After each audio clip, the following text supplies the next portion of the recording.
Okay, Alhamdulillah, we meet again. This is the next parts of our Salat lesson, okay? And yet, to come to the content of the Salat explanation. Why? Because I really put into the perspective of Shahadah, that's so important and the utmost priority of our life before we start going to the other path of the pillars. And again, I want to show that the witnessing, penyaksian ini, pengakuan ini, syahadah ini is so vital that we must settle down first from the beginning before the other things come in. Why I say so? And as usual, I'm going to give you some explanation in the analyzing part, so that using your thinking, contemplating, comprehending, you might find out the reason why this information is so much crucial compared to the others one. Okay, kenapa saya selalu ulang tentang maksud syahadah ni? Sebab ini adalah tujuan kehidupan. Betul, kita ada 5 rukun yang lain. Cuma sebelum rukun lain dapat dilaksanakan, rukun yang pertama ini perlu dibahaskan dan disempurnakan. Bagaimana nak menyempurnakan syahadah dan betapa begitu pentingnya keutamaan menyelesaikan permasalahan syahadah ini sebelum kita pergi kepada isi kandungan rukun yang lain. Bukan kita menafikan yang lain, tapi kita nak menunjukkan keistimewaan tangga yang pertama ini yang memang perlu diuruskan terlebih dahulu. Okey. Sekali lagi kita nak cerita pasal kenapa setiap masa kita perlu ada dalam hati kita 2 kalimah tadi, Allah dan Rasulullah. Dalam lisan kita perlu penyebutan, mungkin juga ucapan dan percakapan tentang Allah dan Rasulullah, dan dizahirkan pada perbuatan kita ni, menunjukkan kita punya kesungguhan, kita punya komitmen, kita punya perlaksanaan. Memang orang melihat kita teringat akan Allah dan seolah-olah nampak sunnah Rasulullah. Yang tu yang sebenarnya yang nak dizahirkan daripada syahadah ni. Jadi sebelum terzahirnya dari sudut perbuatan ataupun terucap, dia perlu ada dalam pengakuan dan penyaksian hati. Dan biasanya hati ni datang daripada beberapa sumber. Sumber yang menjadi deria kita ni, penglihatan kita, pendengaran kita, termasuklah pemikiran kita dan percakapan kita. Sebab itu bila turunnya ayat Quran, wahyu daripada Tuhan disampaikan kepada Rasul kita Muhammad sallallahu alaihi wasallam melalui malaikat Jibril, Nabi akan sampaikan pada kita pula, sebarkan kepada kita apa isi kandungannya. So kita akan menggunakan pendengaran, mungkin penglihatan kita daripada pemerhatian, dan juga pemikiran kita, keep running and the thoughts, and then we going to say it out loud, because Nabi say every single words from me need to be separated to others, disseminate the information, the content. So what I'm doing right now is trying to deliver the speech and the ideas, so that you get the real meaning of life. Okay, so permulaan kita apa saja pun kita mesti memahami untuk mengenali Tuhan dan menyampaikan tentang Tuhan. Siapa Tuhan tadi? Kita dah menafikan segala perkara lain, yang berlaku hanya dengan izinnya. Kan? Yang bagi lihat Allah, yang bagi dengar Allah, yang bagi cakap Allah, yang bagi bau Allah, yang bagi pakai Allah, yang bagi makan Allah, yang bagi minum Allah, yang bagi jalan Allah, yang bagi gerak Allah. Dan tiada yang lain boleh melakukan perkara tadi melainkan Allah. Kan? Itu baru sudut luaran. Apatah lagi kalau kita tengok sudut dalaman. Kan? Hari ni semua orang tahu kita ada jantung, manusia, binatang, kan? Yang jadi sumber kepada kehidupan, antara organ penting dalam badan. Siapa yang menggerakkan jantung? Kan? Siapa yang meletakkan fungsi jantung untuk pam darah tadi? Siapa yang mengalirkan darah-darah tu? Kan? Dalam darah tadi ada pula bahan-bahan yang perlu dibawa. Kan? Darah dikenali sebagai sistem pengangkutan dalam badan, yang bawa oksigen, yang bawa karbon dioksida, yang bawa makanan juga, yang bawa bahan buangan, termasuk benda lain. Siapa yang mengawal? So kita nak kembalikan tiada yang mengawal melainkan Allah yang mentadbir, menguruskan alam segala-galanya. Dan kenapa perkara ni perlu dicakap? Kenapa perkara ni perlu didengar? Kenapa perkara ni perlu difikir? Sebab semua tadi akan masuk di dalam pillars kita tu, iaitu syahadah tadi. Penyaksian itu sepanjang masa dalam hati, dalam lisan dan dalam perbuatan. Kan? Yang kita bimbang, yang Nabi takuti.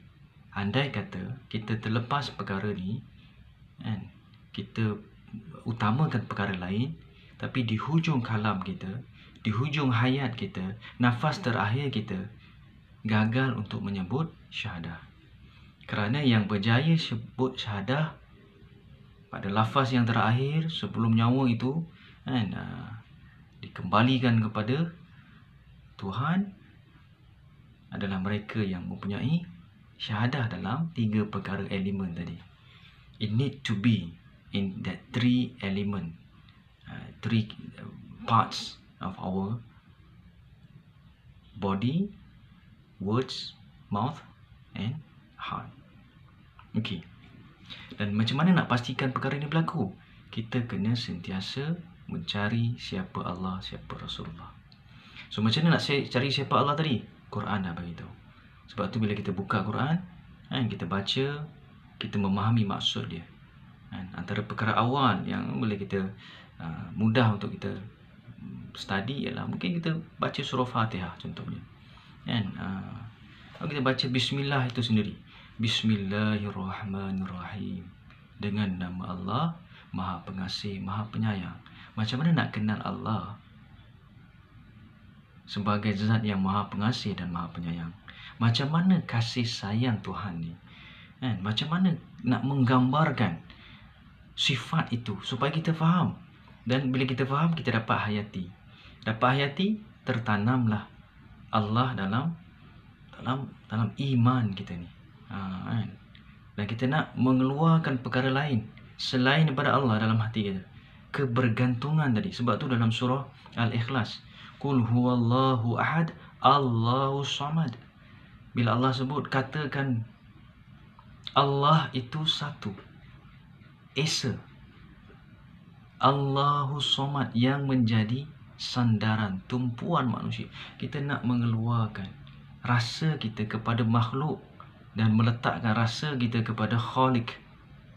Kita nak keluarkan ni.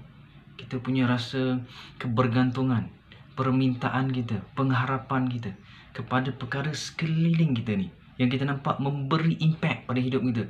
Kita nak makan sebab kita lapar tadi. Kita nak air sebab kita dahaga tadi. Kita nak menafikan makanan bukan bagi kenyang, yang bagi kenyang Allah. Minuman bukan hilang dahaga, yang hilang haus Allah. Pakaian bukan mencantikkan, yang mencantikkan Allah. Macam tu. Kan? Apa lagi? Mata bukan melihat, yang bagi lihat Allah. Telinga bukan yang mendengar, yang mendengar Allah. Mulut bukan mulut yang bercakap, yang memberi bercakap Allah. Macam tu. Termasuklah segala perkara lain. Pengangkutan kita, kan? Rumah kita, kan? Perasaan kegembiraan kita, yang bagi gembira Allah. yang bagi mulia Allah, yang bagi manfaat Allah, yang bagi seronok Allah, yang bagi teruja Allah. Termasuklah perkara yang di sebaliknya. Yang bagi sedih pun Allah, yang bagi mudarat pun Allah, yang bagi kecewa pun Allah, yang bagi sakit pun Allah. Sebab semua datang daripada Allah. Allah yang menyembuhkan segala penyakit. Walaupun dia juga yang memberi penyakit tadi. Allah yang menyelesaikan segala masalah. Dengan segala masalah pun Allah yang bagi. Baik. Alright, okay. Dan remind again that this thing and this info, this method should be in every single time of our daily life. Mungkin kita tengah buat kerja, dalam hati kita sentiasa merasakan kebesaran Tuhan. Bagaimana Allah tadi kan yang mengawal jantung kita tadi. Bukan jantung kita je, jantung semua makhluk, manusia dan binatang, yang perlukan kehidupan, yang bergantung kepada degupan, detikkan jantung ni. Kan? Andai kata jantung ni kita yang kena kontrol, apa jadi? Kan? Selalu saya pesan benda ni. So kita yang mengawalnya. Habis kita letih, lena, tidur, mati kita. Kan? Contoh makanan yang kita masukkan dalam badan kita, dalam perut kita ni, siapa yang hancurkan? Allah yang kawal. Bukan kita punya. Semua makhluknya dikawal oleh Allah Subhanahu wa ta'ala. Jadi bila kita sebut Allah Azza wa Jalla, kita rasa tak? Kita rasa ke kehebatan Allah tadi? Itu baru dalam diri kita. Seluruh alam ni. Bila kita sebut apa tadi? Ar-Rahman Ar-Rahim. Sambungan dia Alhamdulillahi Rabbil Alamin. Pujian bagi Allah, Tuhan alam semesta. Mungkin kita nak fikir seorang-seorang rasa payah, sebab kita mana nak tahu sangat. Seperti saya juga, saya bukan tahu pada peringkat awal. Tapi apa yang saya buat, saya ambil tahu. Macam mana nak ambil tahu? Kita dengar orang-orang yang dah dapat pengetahuan tadi. Sebab tu knowledge is continuously being transferred from a generation. So the most important knowledge is ma'rifatullah, the knowledge of God. Because it must come from the wahyu. And the wahyu have been revealed and finalized during the prophet time. And what prophet did is disseminate it to the sahabat. Sahabat continue and to the next generation until it received by us now. So that's how it should be. So kita kena sampaikan. Dan sebelum kita sampaikan, kita kena dengar dulu. Macam mana nak dengar? Kita search for it. Simple. Jadi biasanya dekat masjid, dekat surau ada ceramah tazkirah. Hari ni lagi senang. You can just search in YouTube, internet, you can find it. And now I'm trying to tell you because Alhamdulillah, college have been set up this kind of program. And I've been exposed to this kind of element during my campus time, where this is what I search for. Hidup ni kalau setakat nak sambung degree, kemudian nak bekerja, kemudian nak kahwin, lepas tu cari harta, at the end mati. That's it. Itu sahaja. Kalau kehidupan itu adalah satu kehidupan yang sangat menyeronokkan kita, okay, kita happy, penuh nikmat, dengan segala kemasyhuran yang kita dapat. Saya bayangkan pada kawan-kawan kita yang mungkin study gagal, kerja susah, kahwin lambat, apa lagi, harta kurang, selalu sakit. So what happened at the end? The question, adakah ini kehidupan? Dan kita pun mula mencemburui, melihat kepada gaya hidup orang lain. Tapi bila kita faham, sebenarnya kehidupan ini adalah untuk mengenal Tuhan, mengikuti cara Nabi SAW. Sebab itu sambungan dia mesti Muhammad Rasulullah. So again, be reminded. We need to follow the Prophet sallallahu alaihi wasallam steps, and this is the ultimate and the divine pathway. If we try to find another way, we might go astray. We might find a wrong path, and that we worried at the end of that wrong path is something promising suffering and disaster, destruction. Dan itu kita bimbang tadi. Sebab kalau kita pilih jalan lain daripada jalan yang Nabi tunjukkan, Nabi inform kita melalui perintah Allah, jalan itu sesat, jalan itu salah, jalan itu menuju kepada kehancuran. Yang kita bimbang hujungnya ada kesesaraan, penyiksaan. Sebab ini di-remind dalam Quran banyak kali. Jadi bila wahyu itu diterima, kita cuba nak memaham. Sebab itu satu masa dahulu disebut dalam Quran, ketika mereka kenal Tuhan, ada Allah, Tuhan yang sangat hebat, sangat perkasa, yang kawal semuanya, hanya satu-satunya Tuhan. Apa yang Tuhan nak? Tuhan pun turunkan wahyu. Bila mereka mendapat wahyu, katanya dalam Quran, mereka tersungkur sujud. Sujud tersungkur tadi. Sebab dah tahu dah nak buat apa ni. Kan? Okay. Alright. So, that's the purpose of reading Quran. And then, get to know Muhammad. Siapa Nabi kita. Bagaimana kehidupan Nabi kita. Sifat, akhlak, adab Nabi kita. Supaya kita dapat melalui jalan yang sama tadi. Nabi ini telah diiktiraf sebagai Habibullah, kekasih Tuhan. Melebihi manusia lain, tiada yang lebih lagi tahap dan tarafnya berbanding Muhammad Rasulullah sallallahu alaihi wasallam. Jadi kenapa kita nak cari jalan lain? Dan sebenarnya jalan ini sangat penting untuk kita follow. Jalan ini jalan yang ditunjuki oleh Tuhan. Maknanya kehidupan Nabi ni selepas menjadi Rasul adalah kehidupan wahyu. Bagaimana cara Nabi layan orang, macam mana Nabi sampaikan dakwah, macam mana Nabi meneruskan kehidupan harian, bagaimana Nabi juga berkahwin, bagaimana Nabi makan, minum, mungkin juga berkawan, dan juga mentadbir, dengan penuh amanah, dengan penuh bijaksana. So this is the thing that we need to understand. And why I want to tell this, the elaboration just now. Tangga pertama sangat penting, betul? Tangga kedua pentingnya selepas tangga pertama.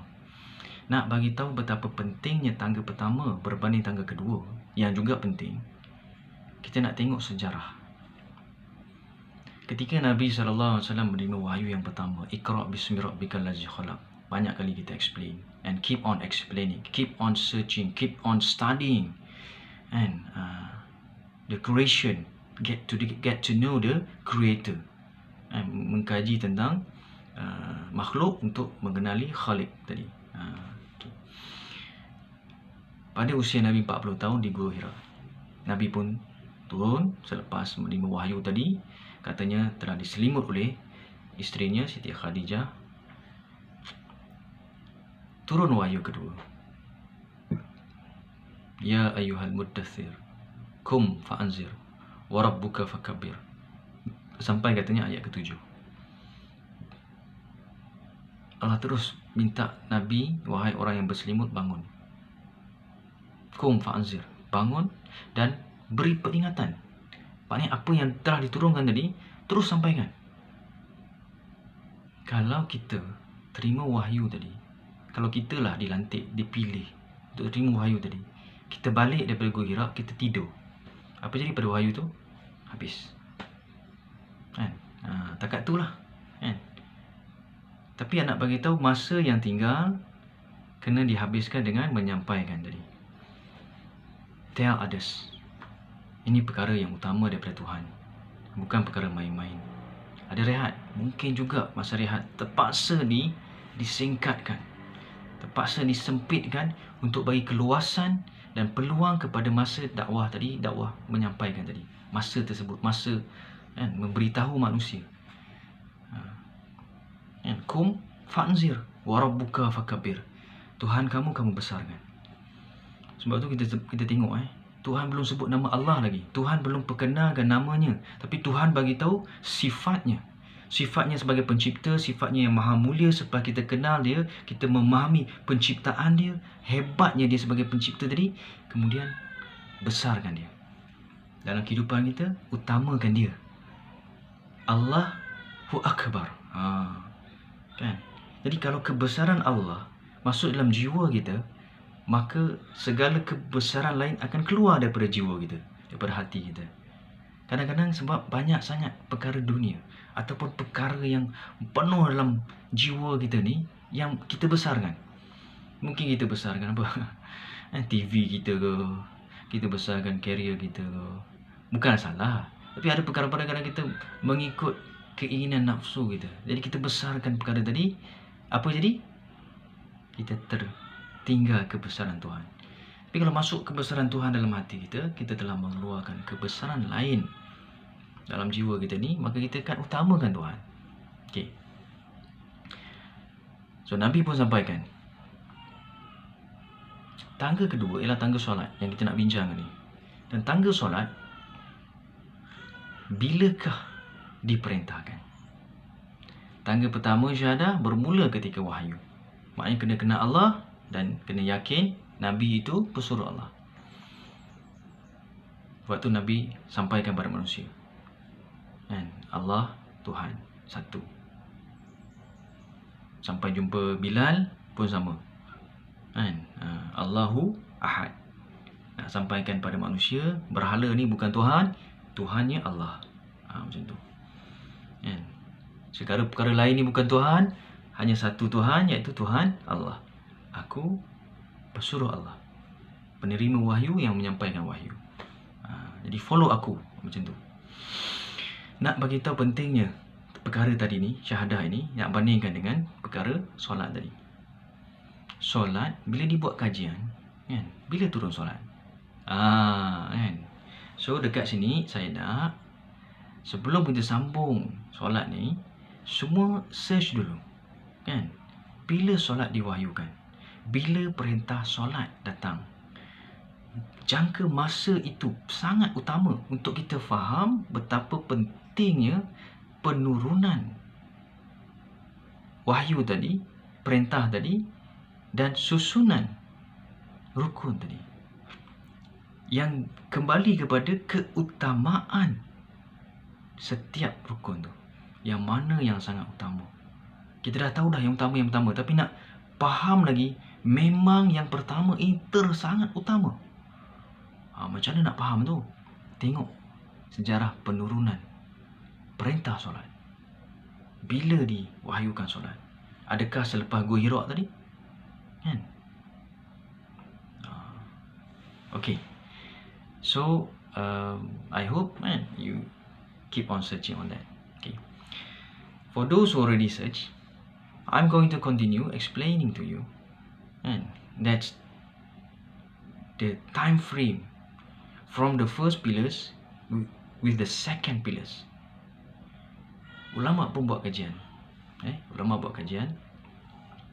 dan melihat kepada jangka masa ini, jadi ulama buat kesimpulan tersangat utamanya syahadah. Dan kalau seutama itu syahadah, adakah ia sesimpel yang kita sebut ni? Sekadar kita bagi tahu pada manusia, ucaplah asyhadu an la ilaha illallah wa asyhadu anna Muhammad Rasulullah. Settle. Is it like that? It's so simple, so easy, and very short. But compared to the time frame that they have studied, first pillars compared to the second pillars, saya nak ulang balik. Tiada yang lebih utama dari solat. Ibadah paling utama solat. Atas solat ada ibadah lain. Hanya solat yang utama, ibadah. Tapi sebelum solat ini, rupanya yang lebih utama ialah syahadah tadi. Bila ulama buat kajian, ada 3 kenyataan yang diterima pakai. Yang pertama, perintah solat turun sebelum hijrah. So kena buat kajian lagi. Hijrah bila? Hijrah bila? Bila berlaku hijrah? Kan? So kita pun akan buatlah. Kalau dalam kelas saya akan tunjukkan dia punya timeline tadi. Nabi SAW wafat pada usia 63 tahun. Nabi terima wahyu pada usia 40 tahun. Nabi sebagai seorang Rasul ambil masa 23 tahun bermula wahyu pertama sampai wahyu terakhir. 23 tahun Nabi sebagai Rasul. Kehidupan kenabian, kehidupan yang dipandukan wahyu. Sebelum tu penting kehidupan Nabi, tapi belum dilantik sebagai Rasul. Kehidupan selepas lantikan itu yang kita panggil sunnah, yang kita kena follow tadi. Hanya 23 tahun, complete the whole Quran and all the hadis. That's it. Kan? Kalau kita nak balik kepada isu hijrah tadi, Nabi meninggal pada tahun ke-10 hijrah. Nabi tunaikan perintah terakhir rukun haji tu tahun ke-9 hijrah. Nabi mula nak buat pada tahun ke-7 hijrah haji tadi, tapi terhalang, termasuk pada tahun ke-8, cancel, tahun ke-9 baru buat. Katanya tahun ke-3 dan tahun ke-4 terima perintah puasa dan juga perintah zakat. Dia ada jangka masa. Perintah rukun tadi diterima. Solat diterima sebelum hijrah. Okay. Kalau Nabi wafat pada usia 10 hijrah, bermaksud Nabi berada di Madinah 10 tahun. Hijrah sepanjang 10 tahun. Nabi sebagai Rasul 23 tahun. 23 tahun tolak 10 tinggal 13 tahun. Simple matematik kan? Semua dapat. Sepatutnya. Soalan dia, 13 tahun ambil masa untuk turun perintah yang kedua selepas perintah pertama.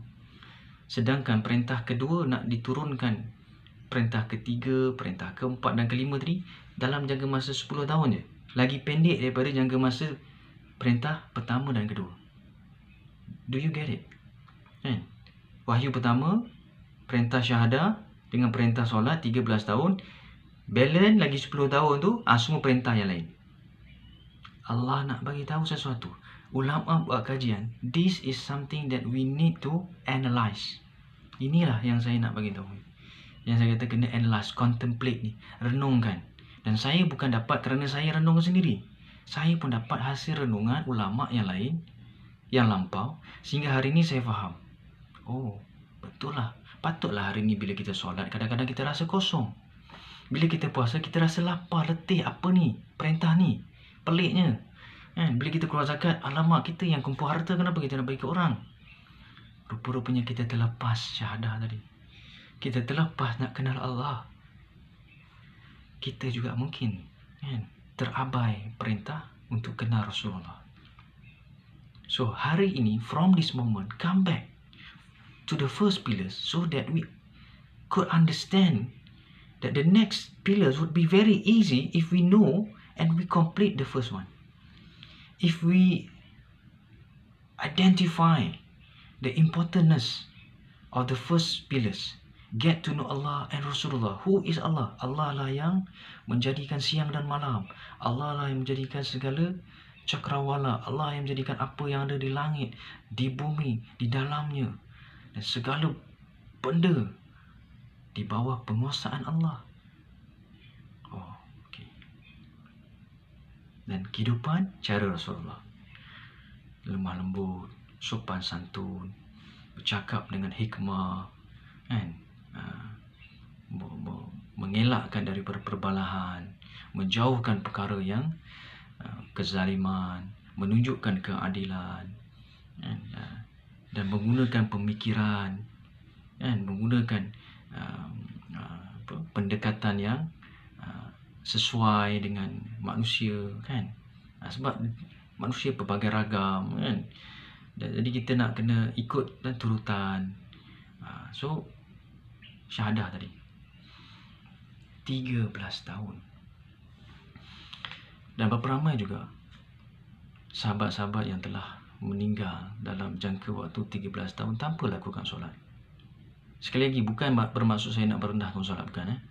Saya nak bagi tahu kalau kita hanya utamakan solat, Melebihi kita mengutamakan syahadah, kita berada dalam kesilapan seperti mana ramai orang yang mengutamakan puasa berbanding menunaikan solat. Dan Allah bagi kehidupan ni senang bagi kita faham. Maksudnya bukan susah sangat nak contemplate tadi, nak analyze ni bukan susah. Simple je. Kan? Kalau kita utamakan puasa berbanding solat, salah. Kan? Puasa jadi sia-sia. Sama juga kalau kita utamakan solat berbanding syahadah, kemungkinan solat kita pun sia-sia. Kita mungkin buat solat, tapi apa yang kita dapat buat solat tadi? Melainkan kalau kita kenal Allah, kita pun nak tunai solat, kita pun sebut dalam takbir kita Allahu Akbar. Terasa tak kebesaran Allah? Allah yang jadikan langit, Allah jadikan bumi, Allah jadikan manusia, Allah jadikan binatang, Allah jadikan tumbuhan, air hujan yang turun, tanah yang dibasahi, tumbuh pelbagai jenis tumbuhan, pelbagai jenis warna, pelbagai bentuk tanaman, pelbagai rasa buahan. Siapa yang buat? Allah yang buat. Kita boleh cerita detail lagi, macam mana Allah jadikan buah kelapa dalam dia ada air, Allah jadikan buah tembikai yang menjala kat bawah, Allah jadi buah anggur kecil-kecil kan. Contoh. Apa lagi?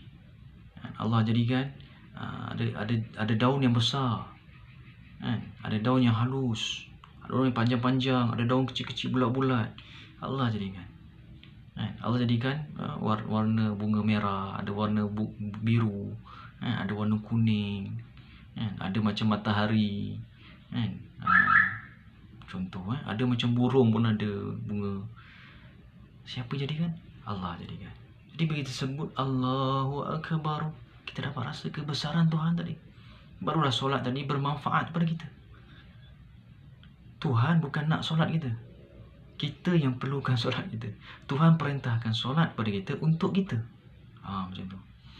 Sebab kalau semua orang, semua manusia, semua makhluk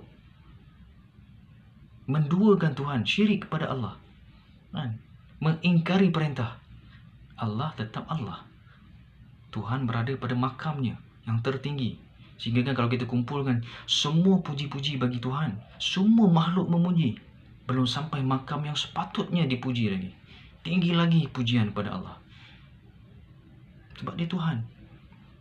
Kalau semua orang pun tunduk kepada Allah, tunai perintah Allah, jadi yang soleh, semua makhluk ni, makam Allah bukan naik kerana kesolehan makhluk, tetap di situ. Sebab apa? Sebab ada manusia faham satu zaman Tuhan itu bergantung kepada penyembahannya kepada manusia. Semakin ramai yang sembah dia, semakin kuasa dia. No. Tuhan bukan macam tu. Sebab ada konsep Tuhan yang dipercayai dan diyakini sebegitu rupa. Zaman dulu dia kata kita kena sembah Tuhan. Kalau ramai yang tinggalkan Tuhan, maka Tuhan akan jadi lemah. Salah, pemikiran salah. Jadi Tuhan nak bagi tahu Tuhan pada makamnya, pada arasnya, nak bagi tahu yang tinggi tadi. Baik, try. So, solat is for us to communicate with God. If we know our God, when we say the word Bismillahirrahmanirrahim, for example, would we understand I'm saying in the name of the Lord Allah, who merciful kindness, dan maha pengasih, maha penyayang. Nak merasa bagaimana kasih sayang Tuhan tadi. Tapi kalau ketika solat baru kita nak rasa, 13 tahun tadi, itulah tujuan dia. Bermaksud sebelum kita solat, di luar solat, sebelum tu tadi kita dah menakul, menelaah apa itu maha pengasih, maha penyayang. Bagaimana Allah kasih kepada hamba dia, yang bagi makan dia, yang bagi minum dia, yang bagi kenyang dia, yang bagi tidur lena dia, yang selamatkan pun dia. Contoh satu kisah, mungkin sebelum kita end, panjang kali ni punya. Seorang pemuda, dia kata dia pergi tepi pantai. Kat tepi pantai, dia macam mula nak berfikir kan, tentang keindahan alam. Terlihat dia ada seekor kalajengking.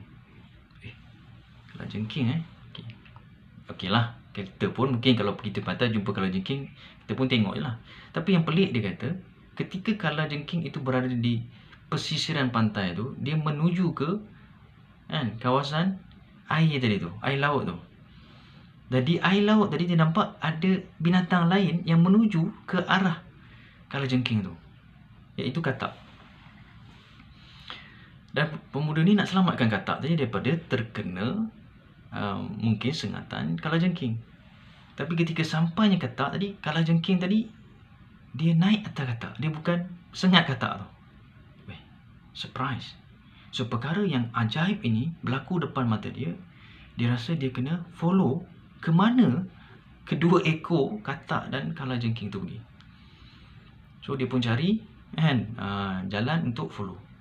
Katak tu bawa kalajengking tadi merentasi laut tadi. So dia follow sampai ke pulau.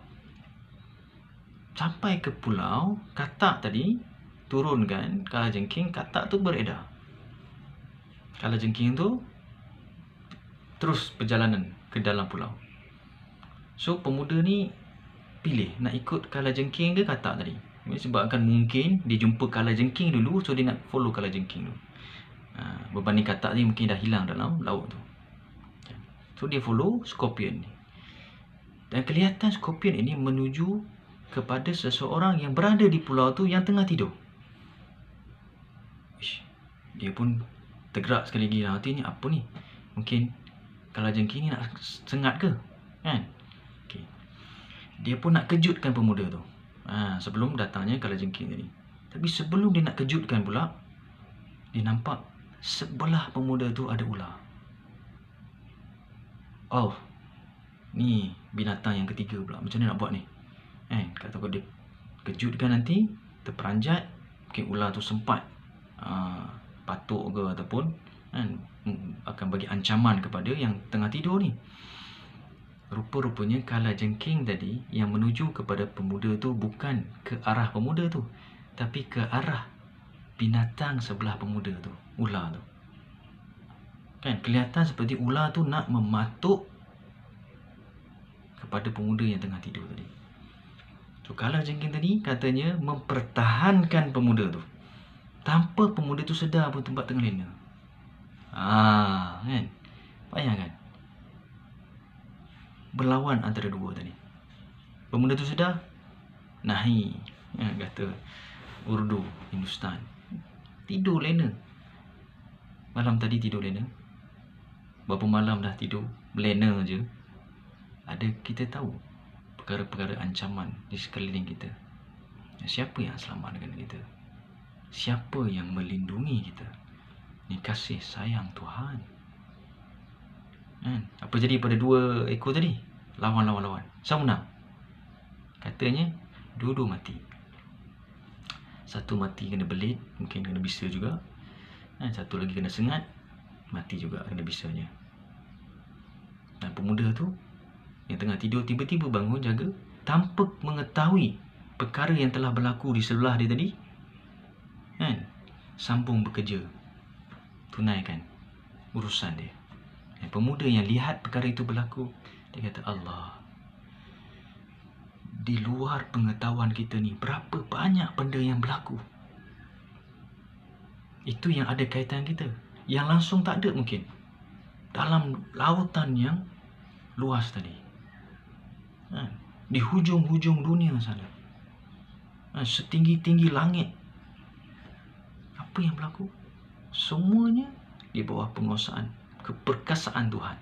Jadi kalau kita tahu ni, bila kita sebut Bismillahirrahmanirrahim, itu tujuan syahadah tu, supaya amal kita menjadi amal yang bermakna. Bukan kita nak habiskan solat je, habis kata habis. Oh ya, aku dah solat dah. Bagus dah solat dah, bagus. Tapi impact dan kesan solat tu apa? Boleh? Alright, I hope you get it. And insyaAllah we continue on the next video. Right. Bye.